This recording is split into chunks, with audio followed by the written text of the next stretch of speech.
Police constable पदों के लिए परीक्षा का आज अंतिम चरण। कांस्टेबल फोटोग्राफर पदों के लिए लाखों उम्मीदवार मैदान में। 1,28,663 उम्मीदवार परीक्षा आजमा रहे हैं भाग्य। डोडा जिले में 38 परीक्षा केंद्रों पर आपको बता दें कि 7800 उम्मीदवार दे रहे हैं परीक्षा।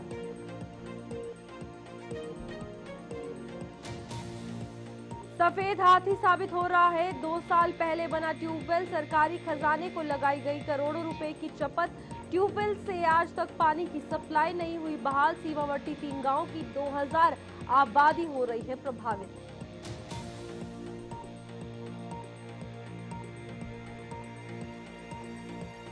भगौड़े अपराधियों की धरपकड़ के अभियान में मिली सफलता। सांबा पुलिस ने पॉक्सो मामले में वांछित 2 भगौड़े किए गिरफ्तार। दोनों भगौड़ों के खिलाफ आरएसपुरा में दर्ज किए गए मामले।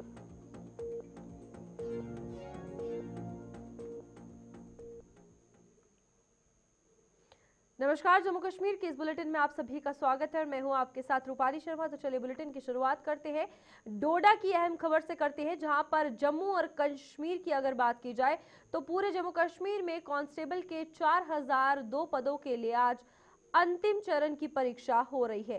पहले चरण की परीक्षा 1 दिसंबर और दूसरे चरण की परीक्षा 8 दिसंबर को ली गई थी और आज अंतिम चरण में कांस्टेबल फोटोग्राफर पदों के लिए लाखों उम्मीदवार परीक्षा देकर अपना भाग्य आजमा रहे हैं। कांस्टेबल फोटोग्राफर पदों के लिए आपको बता दें आज 1,28,663 उम्मीदवार परीक्षा दे रहे हैं। बात करें अगर डोडा जिले की तो वहां इसके लिए 38 परीक्षा केंद्र स्थापित किए गए हैं, जहां कड़ी सुरक्षा के बीच करीब 7,800 उम्मीदवार हैं ये परीक्षा देने में जुटे हुए हैं। सभी परीक्षा केंद्रों पर सुरक्षा के चाक चौबंद बंदोबस्त किए गए हैं और चेकिंग जो है वो पूरे तरीके से की जा रही है ताकि कोई भी डॉक्यूमेंट इलेक्ट्रॉनिक्स जो है कोई भी बच्चा अंदर लेकर ना जाए। सुरक्षा जो है पूरे तरीके से उसके कड़े इंतजाम है। इसमें अगर डोडा की भी बात की जाए तो यहाँ पर हमारे संवाददाता डोडा से विकास जुड़ चुके हैं, उनसे जानकारी लेंगे। विकास, बताइएगा, आज परीक्षा का अंतिम चरण है और पहले 2 चरण किस तरीके से बच्चों के गए, क्या कुछ उनका कहना है और यहाँ पर आज किस तरीके से जो पूरी चेकिंग है वो की जा रही है? जी रूपाली, जिस तरह से जम्मू कश्मीर कांस्टेबल के एग्जाम हो रहे हैं और ये जो है 3 फेज में बांटे गए थे। 5 दिसंबर, फिर 8 दिसंबर और अब जो है 22 दिसंबर को जो है आज फिर एग्जाम है। तो ऐसे में आज फोटोग्राफी कांस्टेबल के एग्जाम है और ऐसे में डोडा डिस्ट्रिक्ट के अंदर 38 सेंटर बनाए गए हैं, चाहे फिर भदोही के अंदर हो या डोडा के अंदर, अलग अलग जगहों पर इस तरह के एग्जाम सेंटर बनाए गए हैं। और साथ में 7800 कुछ बच्चे जो है इस एग्जाम में भाग ले रहे हैं और कड़ी सुरक्षा की निगरानी में, और साथ में तमाम जितने भी एग्जाम सेंटर है वहां पर जी, सीसीटीवी के अंदर ये एग्जाम हो रहे हैं और लगातार यहाँ की एडमिनिस्ट्रेशन इसको बढ़िया तरीके से बनाने का प्रयास कर रही है। बिल्कुल विकास, यहाँ पर एग्जाम्स के हवाले से बात की जाए तो बच्चों का कितना उत्साह है और यहाँ पर रोजगार को लेकर भी क्या कुछ कहना चाहेंगे? देखिए, काफी लंबे समय से यहाँ के बच्चे जो है इंतजार कर रहे थे, क्योंकि अनएम्प्लॉयमेंट रेशियो जो है काफी ज्यादा बढ़ रहा है और ऐसे में 4000 कुछ पोस्टों के लिए लगभग 5 जी, लाख से ज्यादा बच्चों ने जम्मू कश्मीर में अप्लाई किया था। तो ऐसे में 3 फेज में ये बांटा हुआ एग्जाम जो है आज लगभग 7800 कुछ बच्चे जो है डोडा डिस्ट्रिक्ट के इसमें भाग ले रहे हैं एग्जाम देने के लिए। तो ऐसे में अंदाजा लगा जा सकता है कि किस तरह की अनएम्प्लॉयमेंट बढ़ता जा रहा है।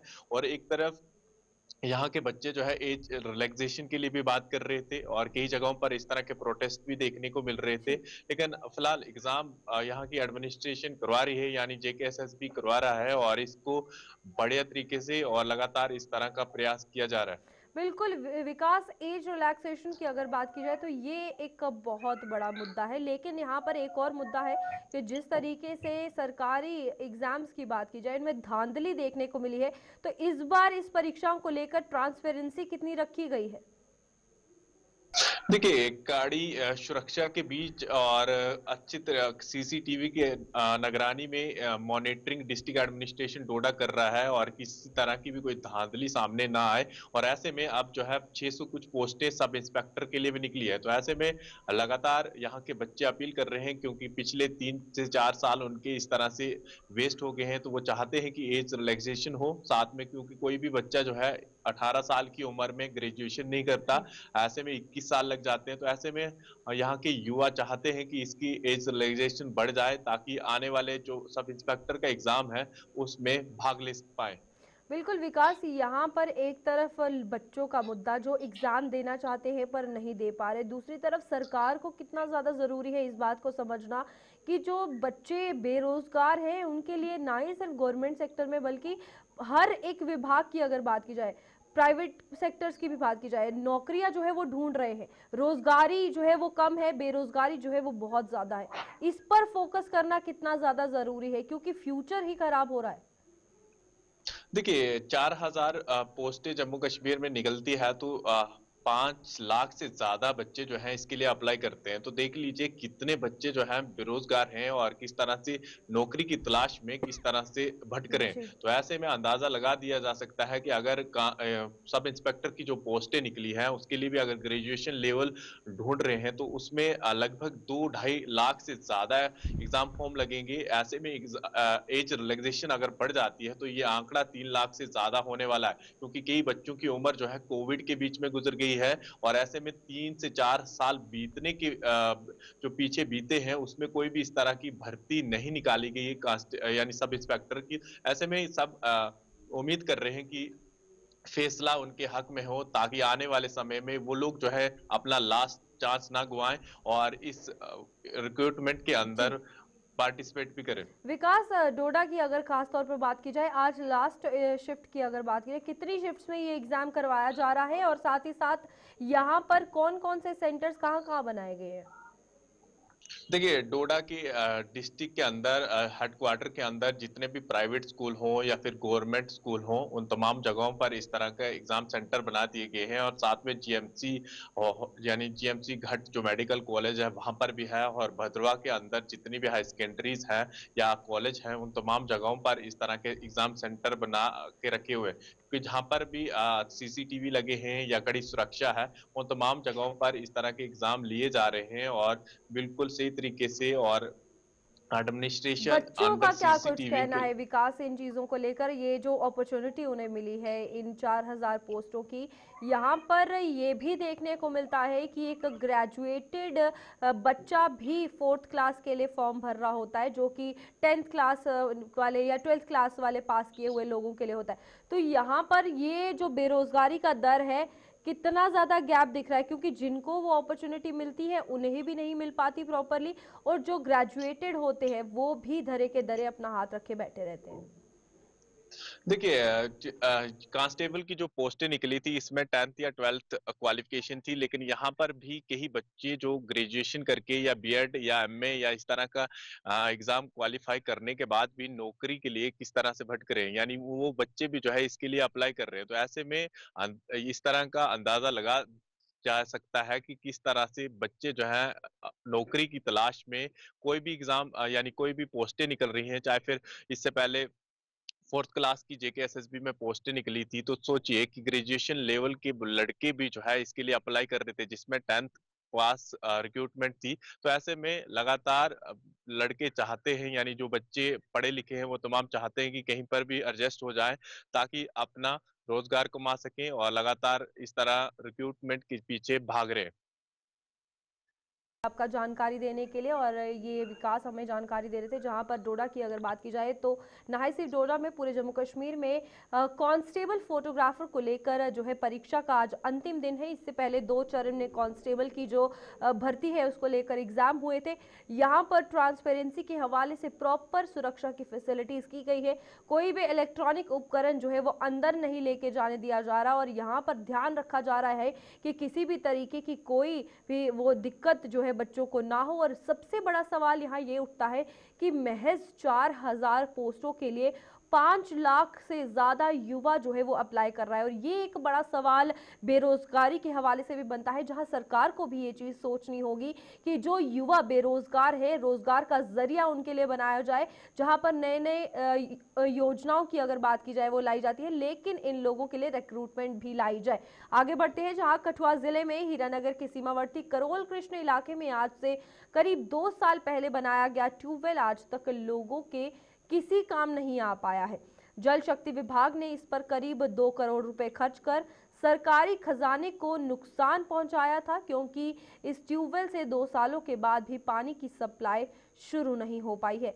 इस अनदेखी से सीमावर्ती 3 गांव के 2000 आबादी जो है वो प्रभावित होती हुई नजर आ रही है। अब आप देखिए कि किस तरीके से सहूलियत जो है लोगों के लिए बना दी गई यहाँ पर, और ट्यूबवेल जो है वो बनाया गया जो सामने तस्वीरों में है, लेकिन वहां पर कोई भी पानी की सप्लाई नहीं है, जिसके कारण लोग जो है काफी ज्यादा परेशान हो रहे हैं। बिजली, सड़क, पानी, फिर वही मुद्दा लोगों का, जहां सरकार ने करोड़ों रुपए खर्च किए, ट्यूबवेल बनाया, लेकिन ट्यूबवेल काम नहीं करता, सप्लाई नहीं है पानी की, जिसमें 2000 लोग जो है प्रभावित होते हुए नजर आ रहे हैं। हमारे साथ रंजीव मेहता कठुआ से हमारे संवाददाता जुड़ चुके हैं, रंजीव से जानकारी लेंगे। रंजीव, बताइएगा कितनी बड़ी नुकसान और परेशानी की ये बात है, जहां पर लोगों को उम्मीद थी कि ये ट्यूबवेल कहीं ना कहीं अब हमारे लिए सहूलियत बनेगी, सौगात जो है वो बनेगी, लेकिन करोड़ों रुपए खर्च करने के बावजूद भी ठप का ठप है सब कुछ। देखिए रूपाली, यहाँ पर बात करूं तो ये बॉर्डर का इलाका है। यहाँ पर जल शक्ति विभाग द्वारा इसके तहत जल जीवन मिशन के तहत एक ट्यूबवेल का निर्माण करवाया गया है करीब 2 साल पहले, और लगातार वहां पर निर्माण कार्य को पूरा हो गया, 1.5 साल हो गया है, लेकिन पानी की सप्लाई अभी तक जिन 3 गांवों को देनी थी, करोल कृष्णा, करोल विद्यो और करोल मथुरा, यहाँ पे तीनों गांवों के लोग आज भी कुएं का गंदा पानी पीने पर मजबूर हो रहे हैं, क्योंकि विभाग जो है वो आंखें मूंद कर सोया हुआ है। देखिए हालत तस्वीरों में साफ तौर पर यहाँ हो रही है कि ट्यूबवेल स्टेशन की हालत, जहाँ पर 2 करोड़ रुपए की राशि को जो वो खर्च किया गया है, उसके बावजूद पानी नहीं है। मशीनरी ऐसे ही पड़ी हुई है, बिखरी पड़ी हुई है, लेकिन इसको लगाने वाला कोई नहीं।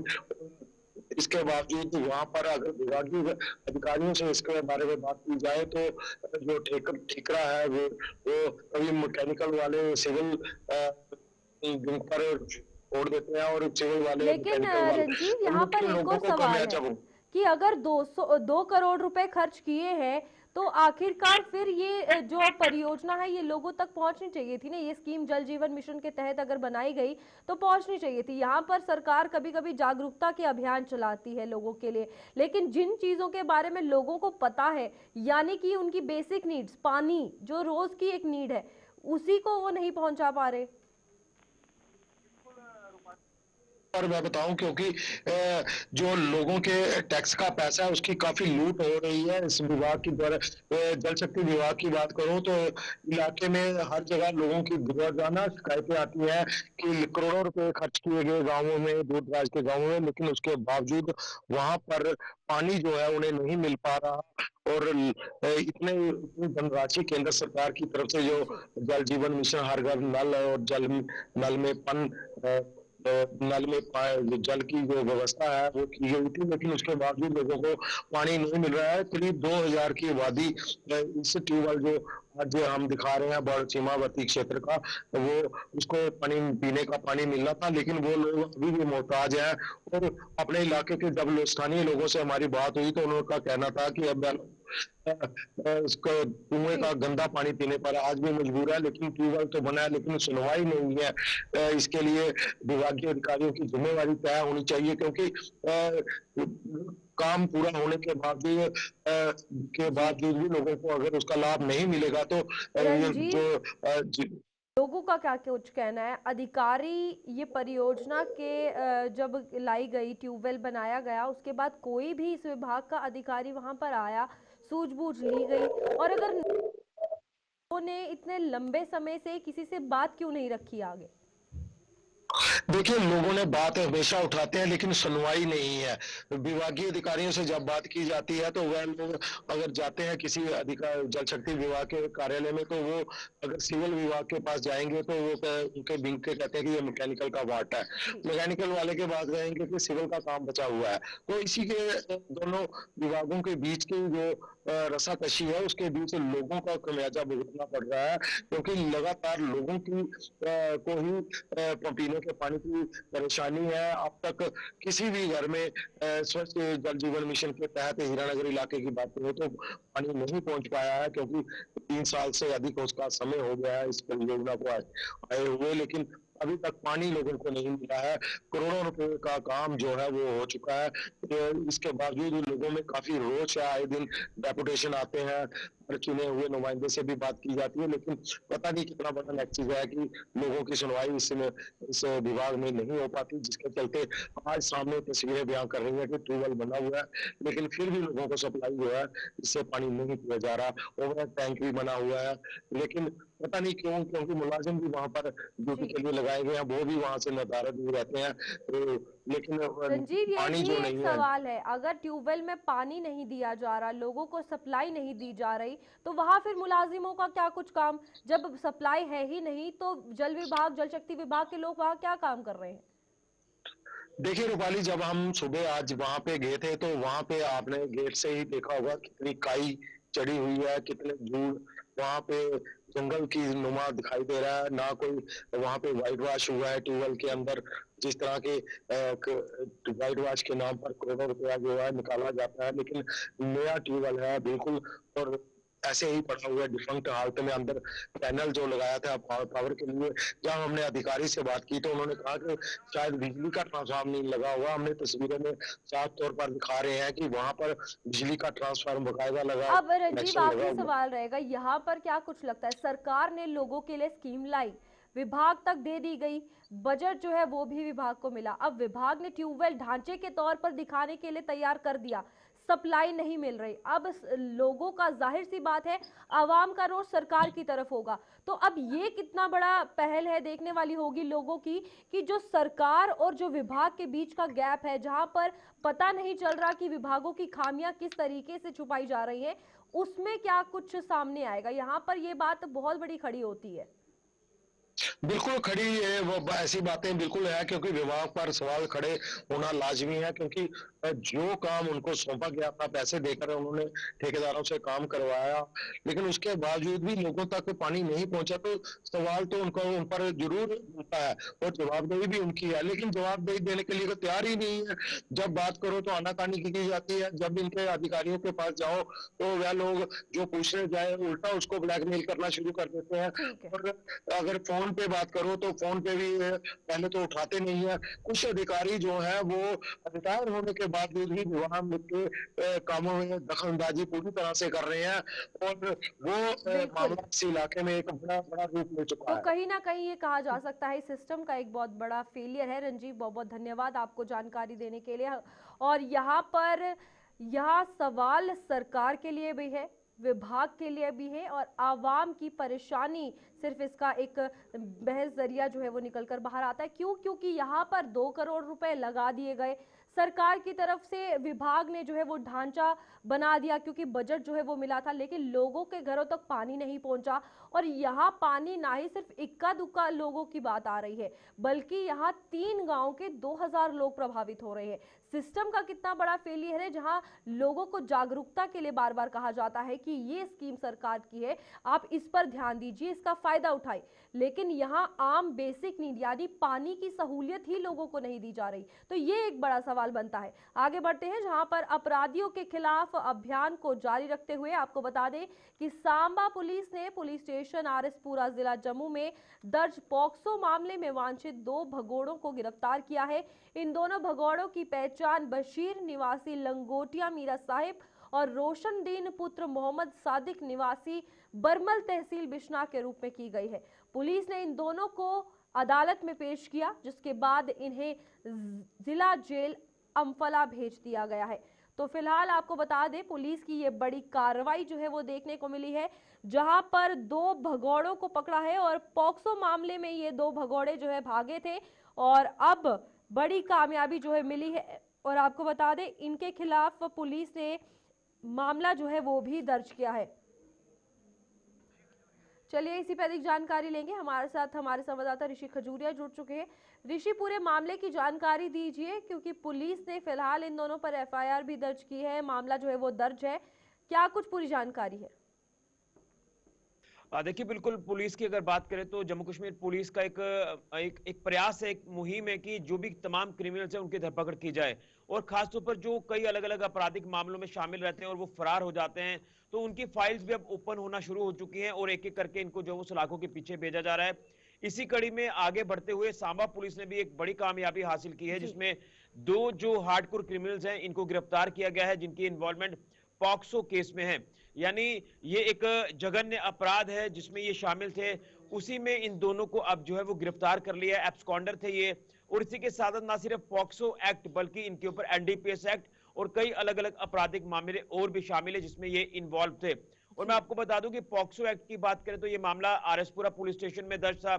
इसी के साथ एनडीपीएस का मामला रामबन पुलिस स्टेशन में दर्ज था। तो जिला पुलिस सांबा को जो लीड हासिल होती है तमाम एजेंसीज के हवाले से या जो कंसर्न्ड थाना है खासतौर पर आरएसपुर और रामबन से, तो शायद ये लीड हासिल हुई है कि ये जो दोनों भगोड़े हैं ये जिला सांबा के विजयपुर के आसपास किसी इलाके में छिपे हुए हैं, जिसके चलते एसएसपी सांबा वरिंदर सिंह मनहास जी ने अपने जो विजयपुर पुलिस टीम है उनको गाइडलाइंस जारी कर दी, दिशा निर्देश जारी किए, जिसके बाद एसएचओ विजयपुर और एसडीपीओ विजयपुर जो है वो अपनी टीमों को कॉन्स्टिट्यूट करके इनकी गिरफ्तारी के लिए काम शुरू कर देते हैं। और ये दोनों के दोनों जो अपराधी हैं ये पुलिस की गिरफ्त में आ जाते हैं। जैसे पहचान भी आपने इनकी कराई दी है, बशीर अहमद, इसी के साथ साथ रोशनदीन, ये दोनों जो हैं ये काफी कुख्यात अपराधी माने जा रहे हैं। अब जिस तरह से इनको गिरफ्तार किया गया, इनको कोर्ट में पेश किया गया, कोर्ट में पेश करने के बाद इनके खिलाफ जो अरेस्ट वारंट है वो भी इशू किए गए हैं और इन्हें एग्जीक्यूट करके इनको अब जो है डिस्ट्रिक्ट जेल में भेज दिया है। लेकिन कहीं ना कहीं सवाल ये पैदा होता है कि तमाम ऐसे अपराधी हैं जो जम्मू कश्मीर का माहौल खराब करने की कोशिश कर रहे हैं, तो इसमें भी एसएसपी सांबा वरिंदर सिंह मनहास जी ने एक अपनी चेतावनी जारी कर दी है कि तमाम जो ऐसे शरारती तत्व जो इलीगल एक्टिविटीज में इन्वॉल्व हैं, तस्करी हो, नशा तस्करी हो, पशु तस्करी हो, इस तरह के क्रिमिनल एक्टिविटीज में जो भी शामिल लोग होंगे उनको बख्शा नहीं जाएगा। तो उसी कड़ी को आगे बढ़ाते हुए सांबा पुलिस ने इन 2 हार्डकोर क्रिमिनल्स को गिरफ्तार किया है। जिस तरीके से ये 2 क्रिमिनल्स, पॉक्सो एक्ट की अगर बात की जाए एक बड़ा अपराध है और जघन्य अपराध है, यहाँ पर पॉक्सो की बात की जाए इसके तहत तो ये कार्रवाई हो गई, लेकिन जो सांबा में बढ़ता क्राइम है, जिस तरीके से आपने बात की कि पशु तस्करी, अब ये भगौड़े जो 2 पकड़े गए हैं, ऐसे और भी लोग होंगे, ऐसे और भी क्रिमिनल्स होंगे जो अभी पुलिस की नजर से फरार है, लेकिन ये कितना बड़ा मैसेज है कि कोई भी अब बख्शा नहीं जाएगा और लगातार कार्रवाई सांबा पुलिस करती हुई नजर आ रही है। देखिए ये पिछले 1-1.5 हफ्ते से हम लगातार देख रहे हैं कि कई ऐसे हार्डकोर क्रिमिनल्स जो भगोड़े हैं फरार चल रहे हैं कई अलग अलग मामलों में। जैसे आपने पिछले दिनों में देखा कि कोई 11 साल के बाद पुलिस की गिरफ्त में आ रहा है, कोई 14 साल के बाद पुलिस की गिरफ्त में आ रहा है। तो ये स्पष्ट संदेश है पुलिस का कि जो भी ऐसे अपराधी हैं उनको बख्शा नहीं जाएगा। इसी तरह से जो एक्टिव हो रहे हैं ऐसे अपराधी, उनको भी एक संदेश यहाँ से दिया जा रहा है कि आप लोग बाज आ जाएं वरना आपको भी बख्शा नहीं जाएगा। हालांकि हम देख रहे हैं कि कई ऐसी सख्त धाराएं जो वो लगाई गई हैं, अब इनको पुलिस जो वो लगातार ढूंढकर इनको सलाखों के पीछे भेज रही है। तो मोटिव इसमें पुलिस का साफ तौर पर नजर आ रहा है कि पब्लिक की सेफ्टी को ध्यान में रखा जाए, पब्लिक के हितों को ध्यान में रखा जाए, क्योंकि इस तरह के जो असामाजिक तत्व हैं ये लगातार सोसाइटी के लिए थ्रेट बने हुए हैं।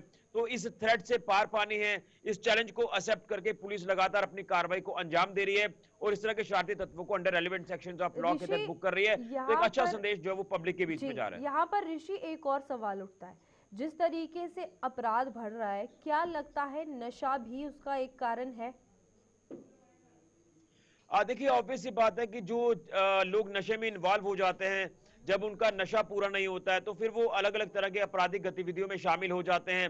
जैसे मैंने कहा कि हमने ऐसे कई गैंगस्टर्स भी देखे हैं जो लगातार माहौल खराब करने की कोशिश करते हैं, वो अपने जो इलीगल कारोबार को बढ़ाने की कोशिश करते हैं और ये एक चेन बढ़ती जाती है, ये एक नेक्सस बढ़ता जाता है जिसमें अगर बात करें तो इंटरस्टेट डार्को स्मगलर्स हमने देखे हैं, लोकल स्मगलर्स हमने देखे हैं, ये चेन बनाते हैं, ये आपराधिक मामलों को और ज्यादा तूल देने की कोशिश करते हैं। लेकिन इसी के चलते हमने अक्सर देखा कि कई ऐसी आपराधिक वारदातें हमें देखने को मिलती हैं, लेकिन उसी को कंट्रोल करने के लिए, उसी के ऊपर अंकुश लगाने के लिए पुलिस ने एक कदम आगे बढ़ाने की कोशिश की है। अब देखना यह कि कितनी देर तक सांबा पुलिस को या यूं कहें जम्मू कश्मीर पुलिस को कामयाबी हासिल होती है। जीरो टॉलरेंस की नीति अपनाकर इस समय काम किया जा रहा है, लेकिन अभी यही कहूंगा कि लड़ाई काफी लंबी है। चैलेंजेस काफी ज्यादा बिल्कुल। हैं। इन चैलेंजेस को किस तरह से ठीक है पार ऋषि। पाती है पुलिस, ये देखना होगा, लेकिन कोशिश पुलिस की जारी है कि कोई भी अपराधी बचने ना ठीक है पाए। ऋषि। उसी के तहत ये बहुत लगातार बहुत धन्यवाद आपका जानकारी देने के लिए। इसी के साथ सांबा की अगर बात की जाए तो पुलिस को एक बड़ी कामयाबी मिली है, जहां 2 भगौड़ों को गिरफ्तार कर लिया गया है। और आपको बता दें कि इन पर जो है मामला दर्ज कर लिया गया है। पॉक्सो एक्ट के तहत जो है ये मामला दर्ज हुआ है। और साफ तौर पर ये मैसेज है, जहां पर 11 साल पुराने अपराधी 14 साल पुराने अपराधियों को जो है गिरफ्तार किया जा रहा है, तो सांबा पुलिस का ये संदेश साफ है कि किसी को भी बख्शा नहीं जाएगा। फिलहाल जम्मू कश्मीर के इस बुलेटिन में इतना ही। खबरों का सिलसिला जारी रहेगा। आप जुड़े रहिए गुलिस्तान न्यूज के साथ।